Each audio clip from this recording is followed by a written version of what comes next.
Agora 9h14 aqui na Rádio Bandeirantes, eu já dou o bom dia, as boas-vindas ao governador eleito do Rio Grande do Sul, Eduardo Leite. Foi eleito para o segundo mandato com 57% dos votos válidos. Eduardo Leite, que tem 37 anos, foi governador do Rio Grande do Sul entre 2019 e 2022. Se licenciou no começo desse ano. Governador, muito bom dia, bem-vindo. Muito bom falar com o senhor aqui na Rádio Bandeirantes. Obrigado, Thaís. É um prazer poder voltar aqui conversar com vocês pela Rádio Bandeirantes. Um abraço também ao Cláudio Berto e ao Pedro, que estão aí conosco, e a todos aqueles que estão nos ouvindo.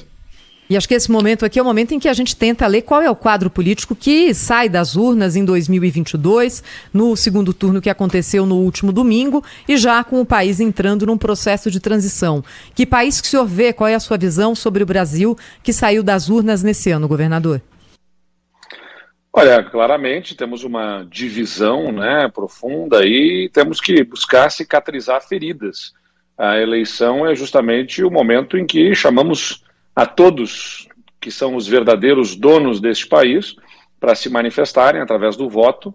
A manifestação aconteceu, governos foram eleitos, tanto nos estados quanto o governo federal, um congresso foi escolhido, e a democracia ela significa a escolha dos governantes e também daqueles que estarão na oposição, exercendo, como numa democracia se propõe, a oposição com fiscalização de forma vigilante, com as críticas, uma imprensa livre para fazer também as suas críticas e análises, mas há que se dar o tempo para que se cicatrizem as feridas. Então, as manifestações que a gente está observando agora, por exemplo, são descabidas, Aquelas que bloqueiam estradas, então, intoleráveis. Não dá para admitir que haja qualquer tipo de obstáculo criado aí no direito de ir e vir das pessoas, contestando uma eleição, atacando uma eleição.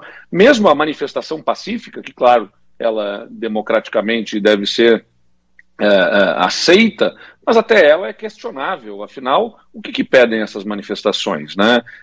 Estão pedindo o golpe, é isso, pedindo que não se valide a decisão da maioria da população. Então, há que se dar agora o tempo para que o governo eleito apresente a que veio, se for para se manifestar e criticar, que seja em função das decisões do governo eleito, e não simplesmente por ter sido eleito este governo. Isso não se pode contestar neste momento.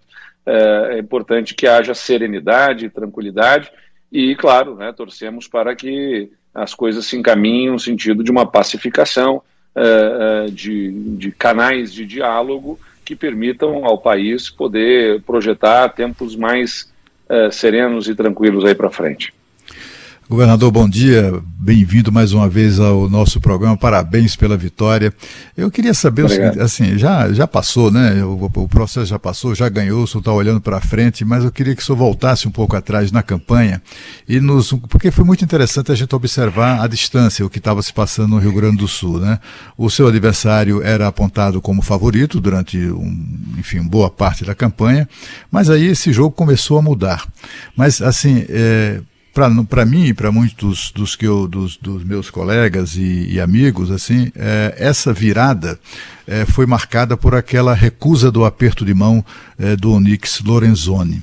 Aquilo ali é meio que muita gente, eu percebi que desistiu dele, naquele momento, uma atitude de grosseria, uma atitude grosseira indesculpável.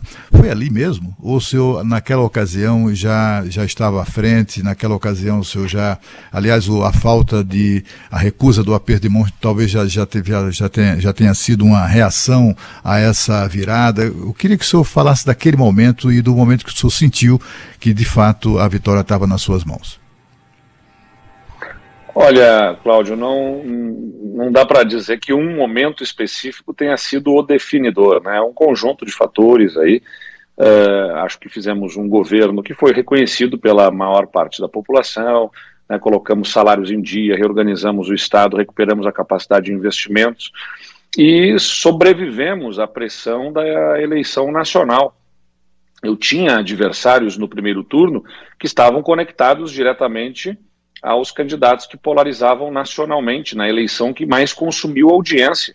A eleição nacional, ela era o que estava no foco dos debates, das discussões, e havia um candidato conectado ao Bolsonaro e um candidato conectado ao Lula, dos seus partidos, inclusive aqui no Rio Grande do Sul.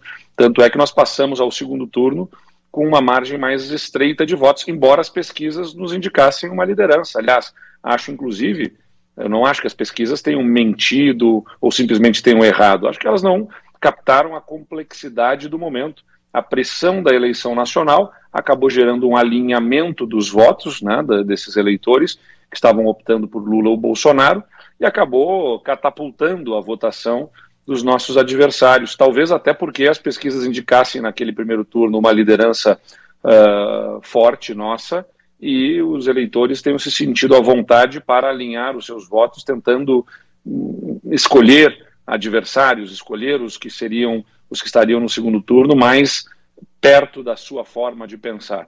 E, bom, no segundo turno a gente parte para uma disputa mano a mano, né? Aí no primeiro turno tinham sido 8 candidatos, então debates pouco produtivos, de fluidez ruim, né? Esses debates nas ideias. E aí no segundo turno a gente tem a oportunidade de escancarar a capacidade de cada candidato ou a incapacidade de cada candidato, para que o eleitor pudesse ter maior clareza sobre o que se passava. E buscamos trazer o debate para o componente local.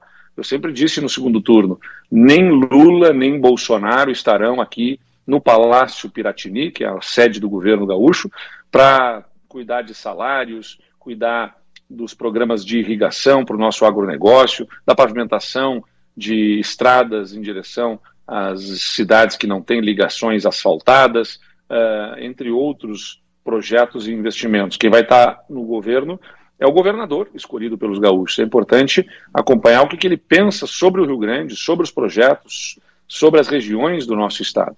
E a gente conseguiu trazer o debate no segundo turno para o componente local, e ao longo do processo, nos debates, nas entrevistas, acho que foi especialmente se revelando que nós tínhamos uma visão clara, projeto, conhecimento sobre o estado, e que o nosso adversário insistia em falar sobre Brasília, porque estava com poucas ideias sobre o Rio Grande do Sul.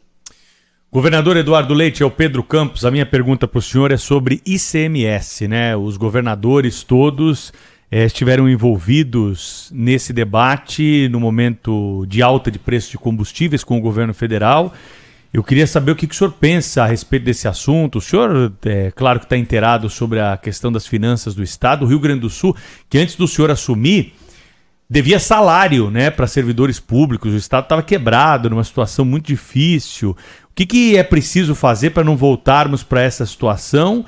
E qual é a tua ideia a respeito do ICMS? Ele fica como está, congelado no valor onde está? Ou a partir do ano que vem os governadores vão pressionar para subir essa alíquota novamente? Olha, Pedro, todos nós desejamos que se tenham impostos reduzidos, né, o que se pague o menos possível em impostos, mas todos também desejam segurança, saúde, educação, entre outros investimentos que o governo precisa fazer. Então é importante deixar claro, não existe um dinheiro do governo ou do governador. O dinheiro que é arrecadado nos impostos é o dinheiro que vai financiar a educação, que vai financiar a saúde, que vai financiar os investimentos em infraestrutura, a prestação de serviços de segurança. Então, se há uma redução forçada, como houve pela decisão do Congresso Nacional neste ano nos combustíveis, de imposto sobre combustíveis, sobre energia, sobre telecomunicações, quem paga o preço sempre vai ser a população. Não vai pagar o imposto, mas vai pagar o preço da precarização de investimentos e serviços por parte do governo. Então, quando eu entrei no governo aqui do Rio Grande do Sul, você lembrou aí, o Estado não conseguia pagar os salários, atrasava o pagamento dos salários, estava sem pagar o 13º em dia. O Estado ficou 6 anos tendo que pagar o 13º parcelado no ano seguinte, não conseguia pagar o 13º na data correta, não conseguia fazer investimentos nas áreas estratégicas, infraestrutura precarizando no Estado por conta da incapacidade total de investir. E os impostos estavam aumentados aqui no Estado. A gente programou uma série de reformas estruturantes e fomos executando. Conseguimos reduzir a despesa da folha de pagamento do Estado de 80% da receita para 58% da receita. Então a gente reduziu o custo da folha de pagamento, fomos reduzindo o custo do Estado, melhorando a performance do governo para que a gente pudesse ajustar, e hoje todas as contas estão em dia. O Estado está pagando salário em dia, o 13º foi pago até antecipado neste ano, tem capacidade de investimentos, reduzimos impostos mesmo antes deste comando federal, já para os menores patamares de alíquotas no Brasil, graças a essas reformas. Mas tudo isso feito de forma planejada, organizada, e não com demagogia e populismo, como foi conduzida a discussão no plano nacional, forçando uma redução de impostos que provoca uma redução imediata de custos, mas depois, de acordo com o aumento dos preços pela inflação, pelo aumento do barril do petróleo ou outros componentes, aí a taxa de câmbio que impacta nesses preços que são de commodities internacionais, tudo isso acaba já em seguida perdendo efeito. Então gera uma percepção imediata, o que foi conveniente do ponto de vista eleitoral, né, para o governo federal, em redução de preços, mas depois o imposto se estabiliza ali e os preços continuam aumentando, e vai fazer o quê? Reduzir de novo o imposto? Até que ponto que é suportável isso? Então essa é uma das discussões que vai precisar ser feita com o novo governo, com o novo Congresso, para encontrarmos alternativas. Desejamos manter as alíquotas reduzidas em favor do interesse da sociedade, mas vamos ter que encontrar alternativas de financiamentos aos serviços públicos, né? E o governo federal vai ter que apontar isso. O governo federal não reajusta a tabela do SUS, que financia a média e a alta complexidade da saúde, que são os exames e cirurgias e consultas com especialistas, não são reajustados talvez há 20 anos. E o que isso tem significado? A necessidade de aumento de aportes de recursos pelos estados e pelos municípios. Então, governador, desculpa interrompê-lo. Qual é a compensação que o senhor vê justa para os estados aí nessa questão do ICMS que o senhor pretende negociar com o novo governo? Vamos ter que conversar, por exemplo, abatimento no pagamento da dívida dos estados ou outras formas que o governo apresente possíveis de financiar serviços, como eu disse. A tabela do SUS não é reajustada. O que isso significa? Necessidade de mais despesa do estado e do município para pagar a saúde. O governo não reajusta a tabela da merenda escolar há 5 anos. E a defasagem é coberta por quem? Pelos governos estaduais e municipais. Então, se o governo federal apontar que vai remunerar melhor a merenda, que vai remunerar melhor a saúde, a tabela SUS ou outras fontes, e vai abater de impostos, da dívida, por exemplo, parte da perda que os estados têm, podemos chegar num acordo em que a gente consegue manter as alíquotas reduzidas. Se não, vamos ter que discutir as próprias questões das alíquotas em favor da própria população, que precisa ter serviço de saúde, de educação, investimentos na segurança garantidos. Governador, na política do Rio Grande do Sul há uma escrita, não é? Aquela coisa que nem futebol, né? Não tem nenhuma lógica, mas a coincidência, etc., acaba estabelecendo essas verdades, entre aspas, né? Que é de os gaúchos não reelegerem o seu governador. Bom, tecnicamente o senhor não foi reeleito, o senhor renunciou ao mandato, assumiu uma outra pessoa, etc., e o senhor então resolveu se candidatar novamente na sequência. O senhor se considera reeleito, digamos assim, moralmente reeleito, não, ou a escrita está mantida? Tecnicamente, Cláudio, é reeleição, na verdade. Tecnicamente é reeleição porque fui eleito na eleição passada, e agora uma nova eleição, então é uma reeleição. A Justiça Eleitoral considera nessa forma, eu não posso concorrer a um novo mandato ali na frente. Então é tecnicamente uma reeleição, e na verdade o que os gaúchos decidiram foi uma recondução de governo. Aliás, aqui não é só que não tem reeleição no Rio Grande do Sul, nunca teve reeleição até aqui, nunca houve recondução de governo. Desde a reeleição é um instituto recente no nosso direito eleitoral, na nossa Constituição, e de 97, né, a partir de 98. E desde então o Rio Grande do Sul nunca reelegeu governadores que concorressem para um novo mandato. Mas antes mesmo disso, desde a redemocratização, nunca o Rio Grande do Sul escolheu o candidato apoiado pelo governo. Nunca escolheu continuar um governo, sempre optava por um governante que era de oposição ao governo de plantão, ao governo que estava no mandato. Então, né, pelas duas óticas, tanto pela reeleição do ponto de vista técnico quanto do ponto de vista da continuidade, os gaúchos escolheram pela primeira vez desde a redemocratização, pelo menos, continuar com o seu governo, o que é, sem dúvida nenhuma, algo histórico que me dá uma especial responsabilidade. Antes de me envaidecer, antes de ficar vaidoso por este título, eu tenho ciência da responsabilidade que é poder começar um governo já conhecendo a máquina, como ela funciona por dentro, né, e, consequentemente, sendo mais cobrado, inclusive, por isso. Governador, queria perguntar para o senhor sobre o PSDB e a relação com o futuro governo do presidente eleito Lula. O senhor acha que o PSDB deve ter que tipo de postura durante o governo Lula? É claro que apoio no Congresso não faz mal para governo nenhum, não é? Qual é a posição que o senhor defende em relação ao seu partido?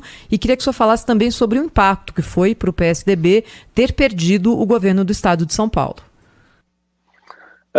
Bom, Thaís, a gente tem que também ter consciência de que o PSDB diminuiu o seu tamanho no Congresso, né? Então a sua relevância aí do ponto de vista dos votos, ela é menor, mas ainda é um partido importante, especialmente considerando essa dispersão de forças que existe no Congresso e a necessidade do governo de constituir maioria para aprovar medidas mais importantes.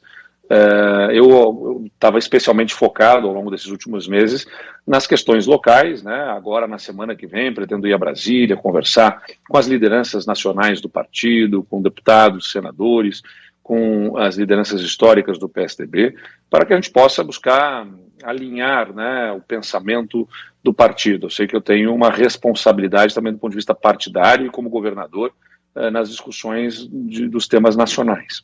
Mas não é papel de governador fazer oposição ao governo federal, trabalhar em defesa do interesse do Estado.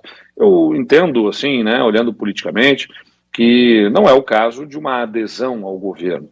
O PSDB tem uma visão programática, né, do ponto de vista de como o Estado deve se organizar, o poder público, como que a máquina administrativa deve funcionar, bem distinta do Partido dos Trabalhadores. Mas, diante da especial situação de tensionamento da nossa democracia, né, desta guerra política que tem significado ataques às instituições, né, do judiciário, do próprio legislativo, aos partidos políticos e tudo mais, há que se fazer, se for o caso, né, como parece ser, de uma oposição do PSDB ao governo, com muita responsabilidade, com muita abertura ao diálogo e ajudando a construir sustentação, antes de tudo, a nossa democracia, né? Que a gente consiga tratar das pautas mais urgentes de um povo que quer ver respostas às suas demandas.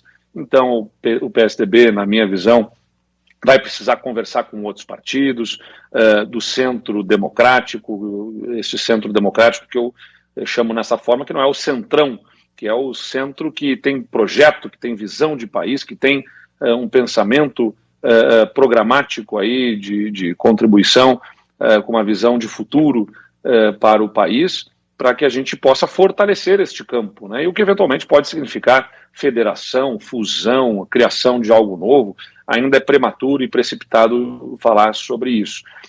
Sobre a questão de São Paulo, bom, era um enorme desafio, né? Uma eleição muito polarizada no nível nacional, que acabou tendo seus reflexos, como eu disse, eu mesmo quase, né, não consegui ir ao segundo turno.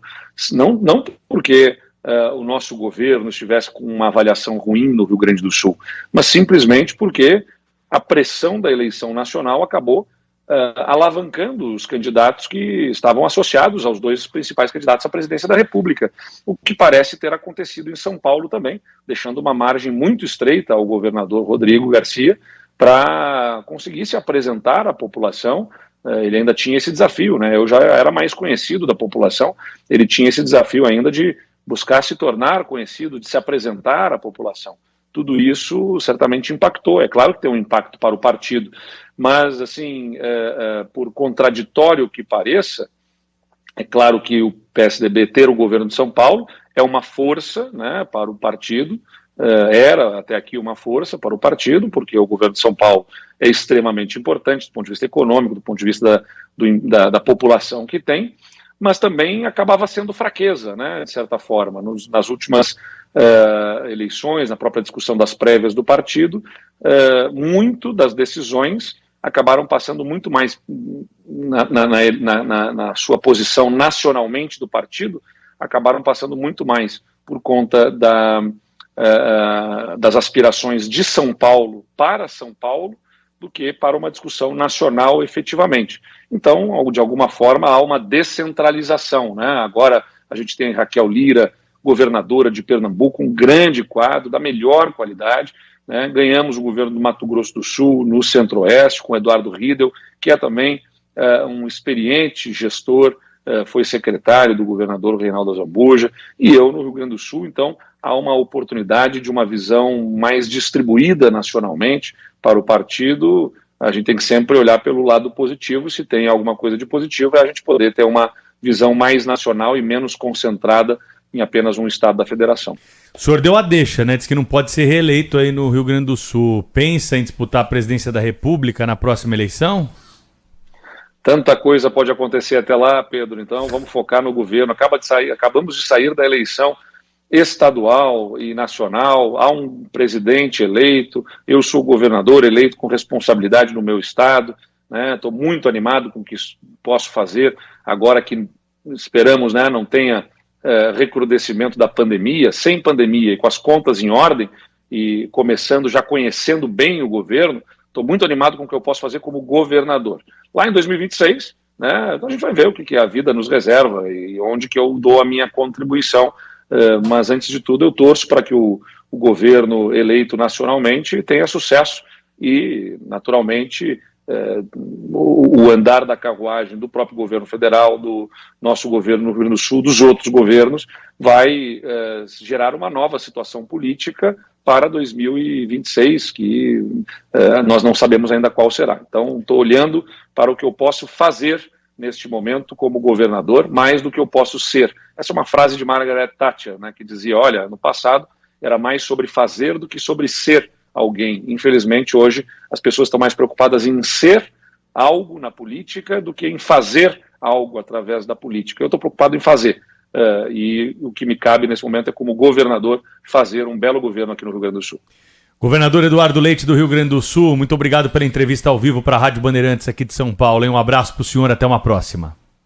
Obrigado a todos vocês. Certamente nos encontraremos muitas vezes. Um grande abraço e até a próxima.